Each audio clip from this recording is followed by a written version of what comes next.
Nós iniciamos aqui a nossa segunda hora com a movimentação da nossa reportagem ao vivo e falando a respeito da situação do deputado Eduardo Bolsonaro. Isso porque o deputado federal afirmou que não vai renunciar ao cargo. A Aline Beckett, em Brasília, tem mais informações aqui pra gente. A licença de deputado terminou ontem, não, Aline? Bom dia para você e bem-vinda. Bom dia, Nonato, para você, para a Soraya, bom dia para todos que nos acompanham. Isso mesmo, o deputado federal Eduardo Bolsonaro estava licenciado do cargo desde março deste ano. E aí a sua licença durou 120 dias, terminando ontem, dia 20 de julho. Mas ontem mesmo ele já chegou a sinalizar que não pretende renunciar ao mandato como deputado federal e que pode manter esse mandato por mais 3 meses sem um retorno imediato ao Brasil. Então agora, com o término dessa licença, ele retorna, vai receber o salário de deputado federal, R$46 mil, e as suas faltas só serão computadas no fim do recesso branco aqui em Brasília, que está previsto para a primeira semana de agosto. Ele só pode perder o mandato aí se ele faltar a mais de 1/3 das sessões de plenário. Ele reforçou que está nos Estados Unidos para poder gerar uma pressão política e judicial. Ele visa beneficiar o seu pai, Jair Bolsonaro, como citado na live, criticou o ministro Alexandre de Moraes e também comemorou a revogação do visto, não só do ministro Alexandre de Moraes, como de outros ministros também da Suprema Corte. Nós chegamos a separar um trechinho da fala de Eduardo Bolsonaro sobre esse assunto e sobre a sua licença. Vamos ouvir. Eu estou disposto a ir às últimas consequências. É para entender que não haverá recuo, não haverá recuo. Não é não e jogar não para depois ver se dá certo que sim. Não. Achar um meio termo. Não. Não estou aqui para isso. Tá? Então entendam que esse é o meu objetivo. Porque se o regime escolhe quem vai prender, quem vai se exilar, quem vai ficar inelegível, ele vai escolher quem vai poder se candidatar. Bom, e aí ele disse que não vai recuar, então, dessas articulações nos Estados Unidos em favor de seu pai, o ex-presidente Eduardo Bolsonaro. Eu já aproveito para relembrar que semana passada, na sexta-feira, como nós acompanhamos aqui no Jornal da Manhã, a Polícia Federal deflagrou uma operação contra o ex-presidente na casa dele e também aqui no seu escritório, na sede do PL, aqui em Brasília. Logo depois, os Estados Unidos aplicou essas sanções aos ministros do Supremo Tribunal Federal, revogou os vistos dos ministros, não só do ministro Alexandre de Moraes, mas de seus familiares e de outros aliados.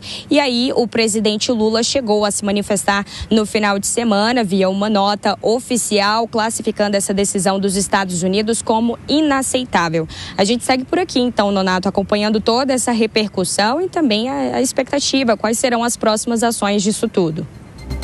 É isso. Muito obrigado, Aline Beckett. Certamente vamos continuar acompanhando, daqui a pouco também analisando esses próximos passos possíveis do deputado. O deputado federal licenciado Eduardo Bolsonaro afirmou que vai trabalhar para retirar o ministro Alexandre de Moraes do Supremo Tribunal Federal. A declaração foi feita durante uma transmissão ao vivo em seu canal do YouTube, no mesmo dia em que se encerrou o prazo de sua licença parlamentar de 120 dias. Vamos trazer aqui ao vivo os nossos comentaristas. Hoje conosco Cristiano Beraldo, também Nelson Kobayashi. Bom dia para vocês, sejam bem-vindos. Koba, vou começar por você, né? Eduardo Bolsonaro, durante essa live, foi bastante enfático, dizendo que não vai recuar, que não vai voltar ao Brasil também. Você acredita na possibilidade de prorrogação, melhor dizendo, de sua licença? Olha, Soraya, isso é muito difícil porque depende de previsão regimental, né? Primeiro, bom dia a você, Soraya, bom dia ao Nonato, bom dia ao Beraldo, bom dia a todos que nos acompanham aqui no Jornal da Manhã. É sempre um prazer estar com vocês aqui para as análises do dia. E nesse caso, envolvendo o deputado Eduardo Bolsonaro, ele estica um pouco mais a corda em relação à tensão que já existe entre não só o parlamento, mas nesse caso entre os bolsonaristas e a família Bolsonaro com o Supremo Tribunal Federal. A gente tem visto aí isso se intensificando a partir do mandado de busca e apreensão na casa do ex-presidente, das restrições cautelares que a ele foram impostas, e neste caso o deputado não tem por que voltar ao Brasil ou pedir uma prorrogação do seu mandato. Aliás, aliás, ele só ganha politicamente se ele eventualmente for cassado, tiver o seu mandato cassado, porque isso entraria dentro do contexto de vitimização e engrossaria o caldo do discurso de perseguição. Isso para ele politicamente faria sentido. E também,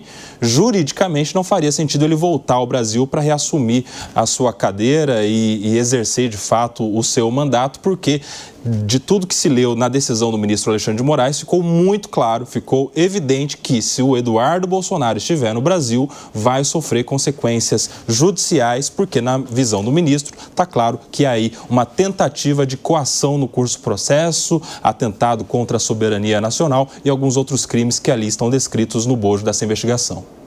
Cristiano Beraldo, queria te ouvir também a respeito dessa situação envolvendo o deputado Eduardo Bolsonaro. Beraldo, bom dia para você. Bom dia, Nonato, Soraya, Kobayashi. Bom dia à audiência que prestigia diariamente o Jornal da Manhã. Nonato, veja, o deputado licenciado Eduardo Bolsonaro, ele está nos Estados Unidos com essa bandeira de expor o que está acontecendo no Brasil, diante de uma realidade em que o Supremo Tribunal Federal tem agido de forma a cercear a liberdade de expressão e atuando, em alguns momentos, de forma bastante autoritária, interferindo em assuntos que são inerentes ao Poder Legislativo e também ao Poder Executivo. Pois bem, temos um desbalanço de poderes no Brasil, isso é um fato, todo mundo enxerga isso, aparentemente menos aqueles que estão sentados no Supremo Tribunal Federal. Entretanto, quando o deputado diz que ele está nos Estados Unidos e que só vai parar depois de tirar o Alexandre de Moraes do Supremo Tribunal Federal, aí nós temos um problema, porque não cabe aos Estados Unidos ou a qualquer outro país resolver problemas internos do Brasil. O que os Estados Unidos podem fazer é o que eles já fizeram, estão fazendo. Então, tirar o visto daqueles que manifestaram, usaram seu poder no judiciário de um outro país para atingir empresas e cidadãos norte-americanos ou atuar contra a liberdade de expressão, isso é algo que os Estados Unidos já fez no passado e fez agora com o ministro Alexandre de Moraes. Agora, imaginar que os Estados Unidos vai colocar como condição que o ministro Alexandre de Moraes renuncie, isso não faz sentido. Isso tem que ser resolvido com os instrumentos constitucionais. E aí a gente tem o que não deveria ser uma surpresa, mas parece que no meio dessa conversa toda acaba se tornando, que é o papel do Senado. E nós temos que voltar a 2022 e lembrar que Jair Bolsonaro elegeu um número expressivo de senadores em 2022. A gente se pergunta, onde estão os senadores? Onde está o Senado Federal? Onde está Rogério Marinho, Tereza Cristina, o astronauta Marcos Pontes, Jorge Seife? Por que não estão fazendo um enfrentamento de peito aberto, como deveria ser? Porque o cargo que eles ocupam dá a prerrogativa de questionar os ministros do Supremo Tribunal Federal e, eventualmente, votar o seu impeachment. Mas a gente não vê uma atuação. Ao contrário, vimos Jair Bolsonaro apoiar Davi Alcolumbre para a presidência do Senado Federal, agora no último mês de fevereiro. Faz sentido isso? Não, não faz, assim como não faz sentido estar nos Estados Unidos, dizendo que vai pressionar os Estados Unidos para tirar o ministro Alexandre de Moraes do Supremo. Koba, queria trazer também à tona, e para essa análise, acontecimentos da semana passada, a operação da Polícia Federal, que impôs agora medidas cautelares ao ex-presidente Jair Bolsonaro, e o fato agora também de Eduardo Bolsonaro está correndo o risco aí de perder o seu mandato. Que análise você faz desses últimos acontecimentos envolvendo a família Bolsonaro? Em relação ao mandado que cumpriu a Polícia Federal na casa do ex-presidente Jair Bolsonaro, do meu ponto de vista não faria sentido, Soraya, porque da leitura da decisão do ministro Alexandre de Moraes que determina esta operação, o ex-presidente Jair Bolsonaro é citado por várias vezes e em nenhuma das vezes se demonstrou uma evidência, uma prova, um indício de um plano de fuga. Nenhuma conversa, nenhuma rota estabelecida, nenhuma data prevista, nada, exatamente nada que pudesse levar a se acreditar nisso, numa rota de fuga que embasou a determinação do uso da tornozeleira eletrônica. Pelo contrário, o fio condutor todo da decisão, a fundamentação é todo no sentido de impor ao Eduardo Bolsonaro, o filho, a tentativa de coação no curso do processo processo mediante o convencimento das autoridades americanas para que pressionasse as autoridades brasileiras, inicialmente pela taxação e depois com um post que foi incluído neste fim de semana nos autos da investigação, a questão envolvendo o cancelamento dos vistos. E veja que a fundamentação é toda em relação a Eduardo Bolsonaro e a decisão é contra o ex-presidente Jair Bolsonaro, que pelo fato de ser pai e por um outro motivo que seria a doação de R$2 milhões, foi entendido como um financiador desta jornada inaugurada pelo Eduardo Bolsonaro nos Estados Unidos. Mas também não há uma outra evidência que seria necessária para essa conclusão da justiça, que seria o elo, a ligação, o nexo de causalidade entre as ações do Eduardo Bolsonaro e a decisão do presidente americano. Tudo isso só está na boca do Eduardo Bolsonaro por enquanto. E nesta confissão não basta ela por si só, precisaria haver uma corroboração de outros elementos e até agora não há. Portanto, no meu ponto de vista, essa operação e as medidas cautelares impostas contra o ex-presidente Bolsonaro, juridicamente, tecnicamente, não faria sentido.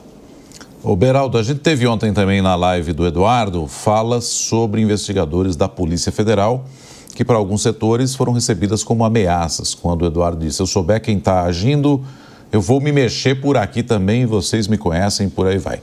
O diretor-geral da PF, o Andrei Passos, disse que recebeu com indignação o que ele chamou de ameaças e que isso também pode contribuir para um futuro processo contra o Eduardo Bolsonaro. Você entendeu como ameaças também essas falas da live de ontem ou só retórica, Beraldo? Elas seguiram o tom que Eduardo Bolsonaro tem utilizado ao longo de todo esse período em que está nos Estados Unidos. Ele, lembramos, que é policial federal concursado. Agora, é interessante a gente observar que a postura que Eduardo Bolsonaro tem adotado nos Estados Unidos, essa postura altamente beligerante, ela vem no contexto em que, quando ele pede licença da Câmara e vai para os Estados Unidos, ele não estava sob ameaça de ser preso ou nenhuma ameaça iminente conhecida de ter o seu passaporte suspenso, até porque isso poderia ter acontecido agora, mesmo ele estando lá. Então, as sanções que eventualmente podem alcançá-lo por parte do Supremo Tribunal Federal continuam na mesa. A única coisa é que ele está lá junto com a sua família, suas filhas estão indo à escola nos Estados Unidos já há bastante tempo, então ele se juntou novamente à sua própria família. E esse discurso que ele está lá defendendo a democracia e pressionando o governo norte-americano e tal, primeiro a gente precisa lembrar que os Estados Unidos é uma democracia altamente consolidada. As instituições norte-americanas, elas são muito consolidadas. Os Estados Unidos não se mexe como país em razão de questões pessoais, mas sim entendendo que há interesse dos Estados Unidos em determinado assunto, que foi o caso agora, quando as decisões do Supremo Tribunal Federal atingiram empresas e cidadãos norte-americanos. Pois bem, Eduardo Bolsonaro poderia ter feito tudo o que ele está fazendo estando no Brasil, fazendo viagens eventuais, e se por acaso tivesse o seu passaporte suspenso ou tivesse alguma medida de sanção por parte do Supremo Tribunal Federal, ele, até onde sei, é também cidadão italiano, tem passaporte italiano, tem certeza que, neste caso aí, ficaria justificado algum movimento radical como o que ele antecipou nessa mudança para os Estados Unidos.